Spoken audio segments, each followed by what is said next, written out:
Oh no, not again! Jill! Come back here right away. I can't take this anymore. What did I tell you? I told you to make hot breakfast, and what have you just done?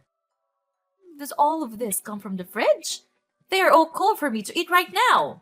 This morning, I had a really important meeting, so I had to wake up really early to make breakfast. And of course, you know that food won't be hot all the time for us to eat, right? I'm so sorry for this. But actually, you can just simply put them in the microwave. They'll taste just like new, I'm sure. Oh my goodness! I can't believe in my ears. I'm expecting my daughter-in-law to cook me a simple hot breakfast, and she gave me an iceberg. It's unacceptable. And what have you just said? I microwave the food? That's absurd. Who gave you the right to order me around like that? What? You're being ridiculous. There's nothing wrong with a cold breakfast. You can just simply fix it by using your own microwave, push the button, and a hot meal is right there for you. Is pushing those buttons that challenging for you to do? Well, well. So now you're beginning to speak against my words. Is that right? Yeah, right. You're working at a company now. You're earning lots of money.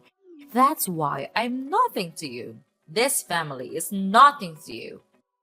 You got the nerve to do that. No, of course not, Megan. I've never had that idea in my mind.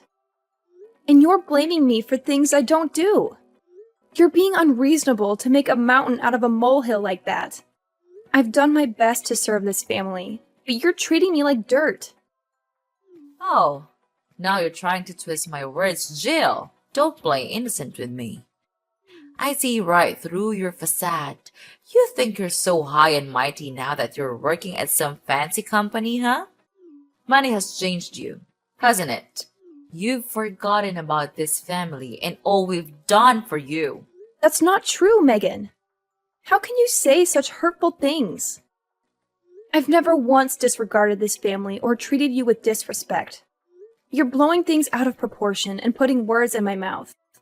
It's unfair and unjust to me, you know? Unfair? Unjust? Oh, spare me your righteous indignation, Jill. I've witnessed your behavior firsthand. You think because you have a job and money, you're superior to the rest of us? Well, I used to think you're a different person, Jill. I thought that you could become a nice and obedient daughter-in-law in this family, and after all, you made me disappointed. That's not who I am, Megan. I've worked hard to contribute to this family. I've always treated you and this family with respect and care. It hurts that you would accuse me otherwise. And can't you see my effort? Apart from doing my job, I always try my best to complete all the housework that you assign me. Everyone in this house can see that, but you never acknowledge that. Or you pretend not to see it. I don't know. Oh, don't even get me started, Jill. I mean, seriously, can you believe the audacity? Trying to play the victim card like you're some kind of innocent angel? Ha! I've seen through all your little tricks and cunning lies.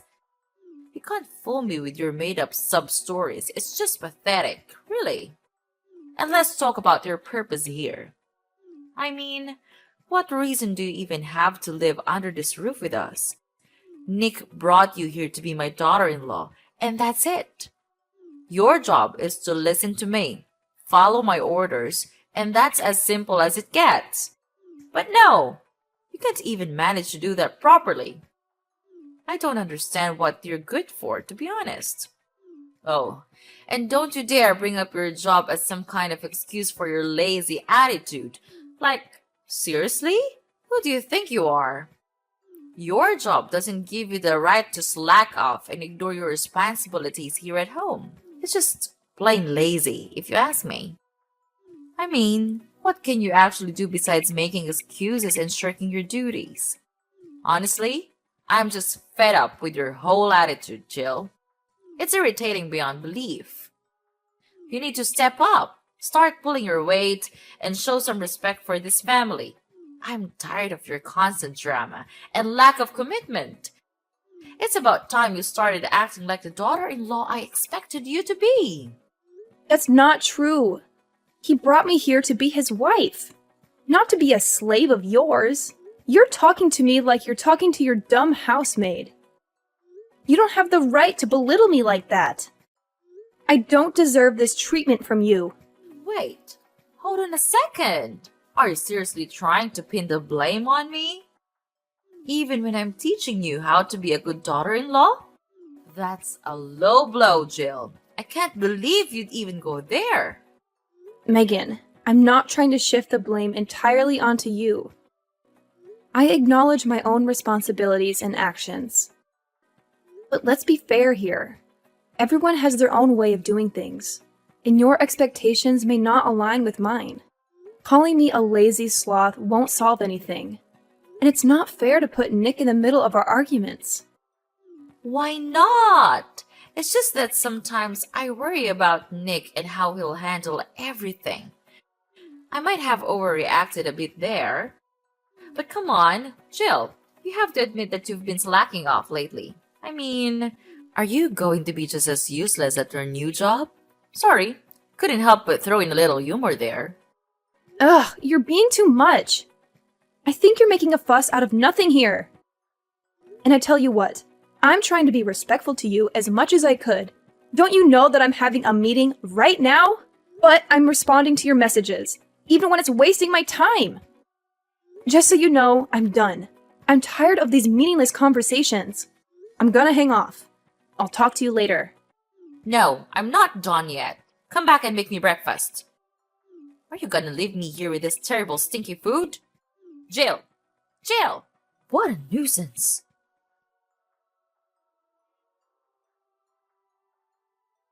Hey there, babe. Yeah, I just walked in the door and didn't spot you around. So you're still grinding away at work, huh? Hey, Nick.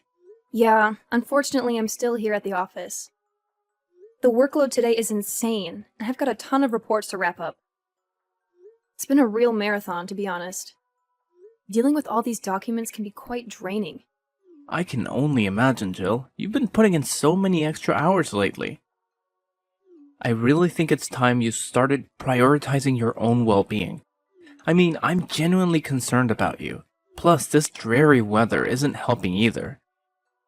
The last thing I want for you is to catch a nasty cold or something. Aw, thanks for looking out for me, Nick. I appreciate your concern. I know I've been burning the midnight oil lately, but I just want to make sure everything is in order at work. It's been a bit overwhelming, but I'll try to take better care of myself moving forward. I promise. That's all I ask, Jill. I know you're dedicated and hardworking, but remember, your health and well-being should always come first. I don't want you to be running on fumes and neglecting your own needs. We need you in tip-top shape, both physically and mentally. You're absolutely right, Nick. I sometimes get caught up in the hustle and forget to take a breather. With your gentle reminder, I'll make it a point to listen to my body and give it the rest it deserves. But, well, there's still one thing that I'm still concerned about. It's hard to talk with you in person. What's so serious, Jill? Just tell me. What's that about? That's about your mom. She's been so unreasonable these days. And I've suffered from that attitude long enough. She's driving me crazy, for goodness sake. Okay, I get it. Just calm down. Maybe she just doesn't know how to express her feelings properly. She's not really good at these things. I know her quite well. No, Nick. It's not simple like that. She never treats me like her real daughter-in-law. She always tries to insult me and blames me for not doing the chores. But you know I'm not that lazy kind of girl, right? I always do my best to make you and this family happy. Of course, I understand, and I am always grateful for that. Thank you, but your mom doesn't see things that way. Yesterday, she scolded me for cooking her cold food. But I don't have any more time left to warm the food for her. But she even refused to warm the food herself and said I was a useless, lazy daughter-in-law. It hurt me, you know? Oh my, are you for real? I'm shocked to hear this about my own mom. Is she that kind of mother-in-law? This can't be true. I know, but the truth hurts. I have tried to hide you from knowing this, but she just can't stop crossing the line. It's like she's being obsessed with blaming everything on me. If my mom hurts you that much, then I won't just stand there watching. You'll have to suffer from it no more. I have your back. Oh, I got an idea. Why don't we hire a housemaid? She'll do things for us, so you'll have more time to focus on your work. Oh, Nick, you really think your mom will be on board with the idea of having a maid? That would be a game changer for sure. I mean, having some extra help around the house would be such a relief. But you know your mom better than anyone. Do you think she'll actually go along with it? I can't help but worry that she'll be upset and resent me even more. Hey, Jill, I understand your concerns, but trust me on this one. I'll talk to my mom about it, and I'm confident she'll see the benefits of having a maid. After all, she wants what's best for our family. And having some assistance around the house could actually make her life easier too. As her son, I have a good sense of what she's open to, and I believe she'll be receptive to the idea. Well, if you say so, Nick. I really hope you're right. It would be amazing to have that extra support. I can't deny that it would make a world of a difference in managing our household responsibilities. It's just hard for me not to worry about your mom's reaction. I don't want to create any more tension between us. Okay, just believe in me. I can do that. But it's late now, I'll tell her tomorrow. Is that okay with you? Anytime is just fine, Nick. I trust in you. Good night. Okay. Good night.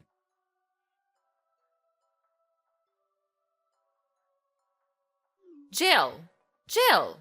Are you still at work? I saw you heading to the office this morning. I've got something crazy to tell you. Hey, Megan. Yeah, I'm still here at work. What's going on? You sound really excited about whatever it is. Okay, brace yourself, Jill, because you won't believe what happened. Your car is on fire! What the hell are you talking about? What happened to my car? Just tell me right now. I have already told you, it's on fire. I burned it to the ground. Wait, what? You came to my company and burnt my car? No, you can't do this to me. How could you be so heartless like that? But why do you have to do this to me? Have I done something wrong to you or what? Oh, please, Jill, don't try to turn this around on me. You're the one who's always playing the victim card. I'm just stating the facts here. It's not my fault you can't handle the truth. Seriously, Megan? You call yourself a mother-in-law? You're more like a meddling, judgmental monster-in-law. I can't believe you would stoop so low as to ruin my car. That's beyond ridiculous and shows how delusional you are. Delusional? Oh, please. I have every reason to be suspicious of your intentions. You've been nothing but trouble since you entered this family. Always looking for an easy way out, always trying to avoid any responsibility. It's clear to me that you're just lazy, self-centered person who wants to take advantage of my son and this family. Now you lost your car. It's certain that you'll soon have to crawl back to me and beg to do the chores. You know what, Megan? I'm tired of your constant negativity and baseless accusations. I've tried my best to be a good daughter-in-law and contribute to this family, but it seems like nothing I do will ever be enough for you. Your toxic behavior is driving a wedge between us, and I won't stand for it any longer. Oh, please, spare me the melodrama, Jill. You're just trying to deflect attention from your own shortcomings. I've seen through your acts from day one. You can try to play the victim all you want, but I won't be fooled by your manipulative tactics. Manipulative tactics? You're being too much to say that about me, Megan. You're the one who constantly belittles and undermines me, making me feel like I'm never good enough. Your words and actions have caused nothing but pain and frustration. You're making a big mistake. I didn't force Nick to hire a housemaid. He told me that himself. So what you just have said is meaningless. We both agree to the idea because we are all busy at work, so having a housemaid will save much time. Also, you can even ask her to do the chores anytime you want, which is good for you, too. I know that you're always thinking that I spend so much time at work that I can't do the household chores properly, so this would possibly be a good solution for us, don't you think? I've heard it all before. Don't try to twist the situation to make yourself look like the innocent party here. You know very well how you've slacked off on your responsibilities in the past. And now you're trying to convince me that hiring a housemaid is some kind of mutually beneficial solution? Please. Look, Megan, I understand that you have your doubts and concerns, but I'm genuinely trying to find a solution that works for all of us. It's not about making excuses or playing the victim.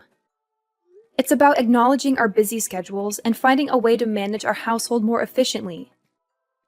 Hiring a housemaid can alleviate some of the burden and allow us to focus on other important aspects of our lives. Oh, how convenient for you, Jill.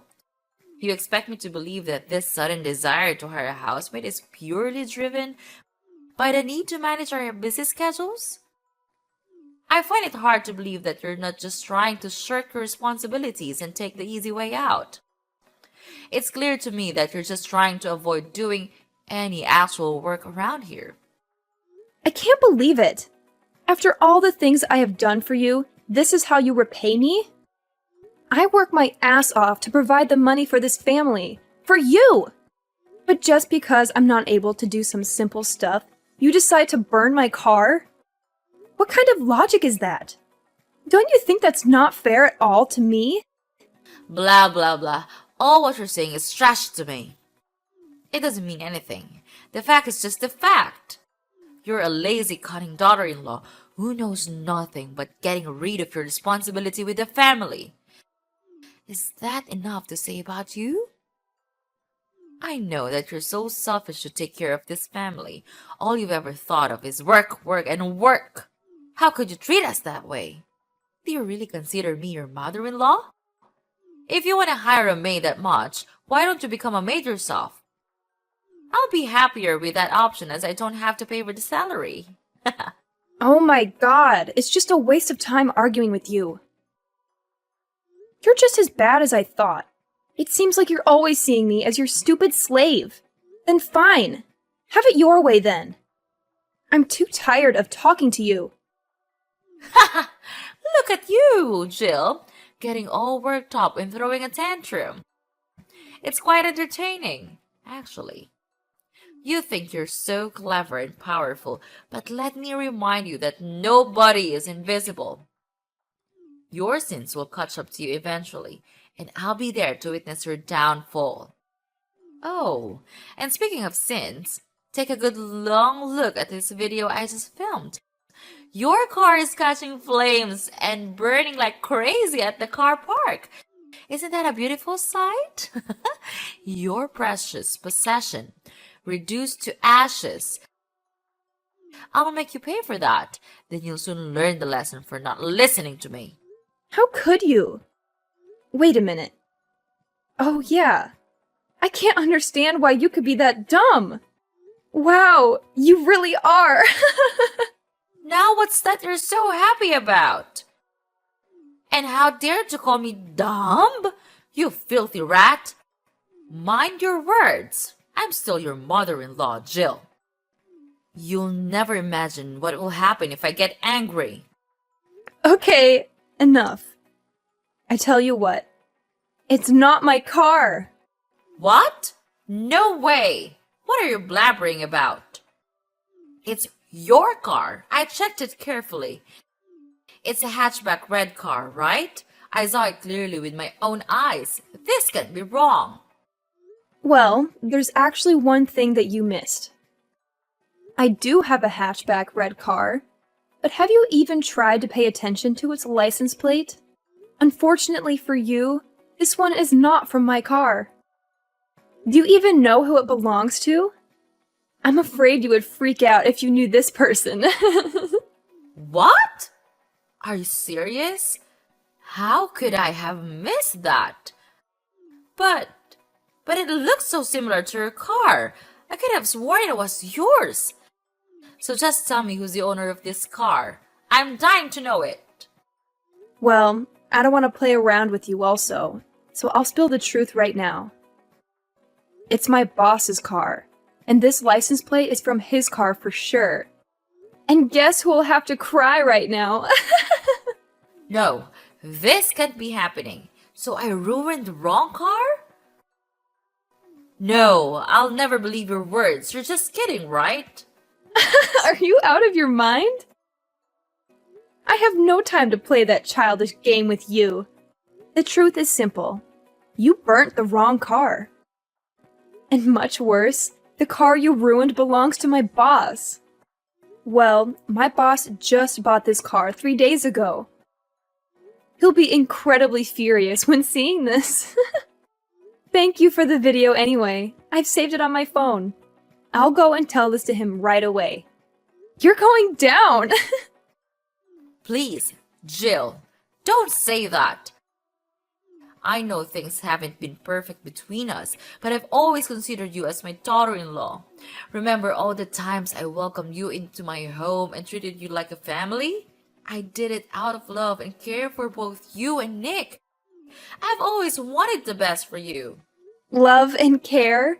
That's a laugh. All you've done is belittle and disrespect me. You've treated me like a servant in my own home, constantly ordering me around and making me feel inferior. I won't stand for it any longer. I deserve to be treated with dignity and respect, just like anyone else. I know.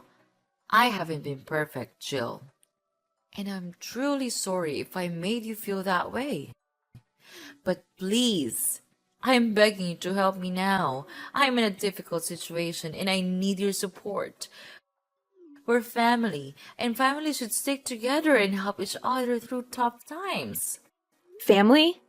That's a word you throw around when it suits you. But where was that sense of family when you were constantly undermining me and making me feel worthless?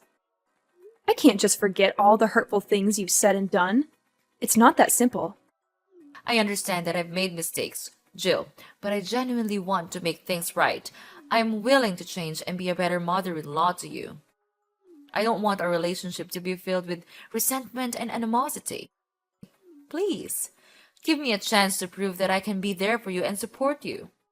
I wish I could believe you, Megan. I wish I could see a genuine change in your behavior and attitude. But words alone won't convince me.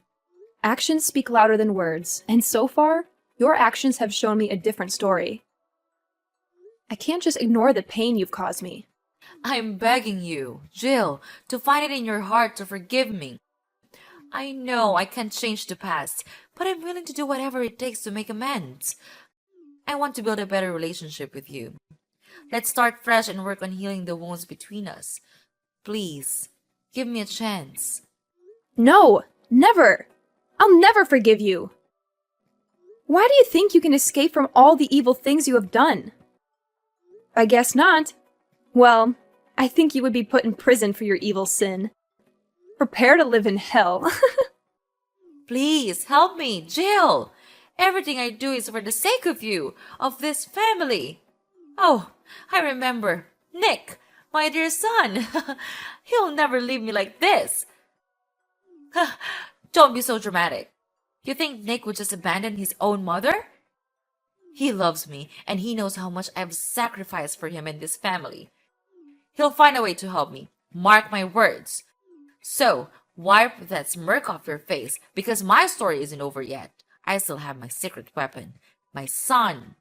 Well. Just see about that. You really think your son will come running to your rescue? Well, here's a little reality check for you, Megan. I had a conversation with Nick, and he made it clear that he sees the consequences you're facing as just that. Consequences for your attempts to harm me and disrupt my life. He's standing by my side, supporting me through this. So, good luck with your grand plans of him saving you. It seems the tables have turned. No! Things couldn't turn this way. I did nothing wrong. I'm protecting my family.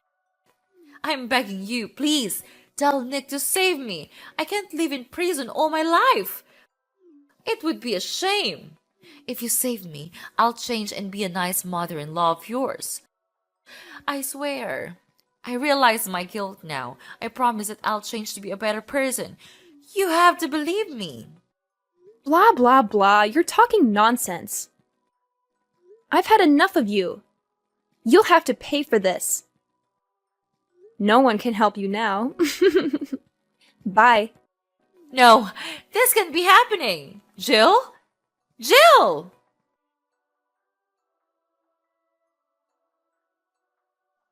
After that, I blocked everything from Mrs. Megan, as she constantly called me and begged me for help. It became an incessant barrage of messages and pleas that left me feeling overwhelmed and exhausted. My boss, a man known for his strict demeanor, was completely furious when he saw the video that Mrs. Megan had sent him, showcasing her evil actions. It was a shocking display of vandalism, and he wasted no time in taking decisive action. Without a moment's hesitation, my boss picked up the phone and dialed the emergency police hotline, providing them with a detailed account of Mrs. Megan's heinous deeds. The authorities were swift in their response, recognizing the severity of the situation. They arrived at Mrs. Megan's doorstep, handcuffs in hand, ready to put an end to her criminal activities. More than that, she even had to bear an enormous debt to compensate for the damage she had caused. Meanwhile, my personal life took a positive turn. I found solace and happiness in the loving arms of my caring husband, who stood by me throughout the entire ordeal. 3 years later, our joy multiplied as we welcomed the arrival of our precious son into the world. His presence filled our home with laughter, love, and an overwhelming sense of fulfillment. It was at that moment, cradling our newborn son in my arms, that my husband and I made a solemn vow to protect our little family from any further interference. As the years passed, our family flourished. We built a life filled with love, laughter, and cherished memories. We surrounded ourselves with genuine friends and trustworthy individuals, carefully selecting those who shared our values and contributed positively to our lives. Looking back, I couldn't help but feel a sense of gratitude for the lessons learned from the tumultuous encounter with Mrs. Megan. It has taught me the importance of safeguarding my happiness and prioritizing the well-being of my loved ones. From that point forward, we embraced a future that was defined by the strength of our unity and the unwavering protection of our family's sanctuary.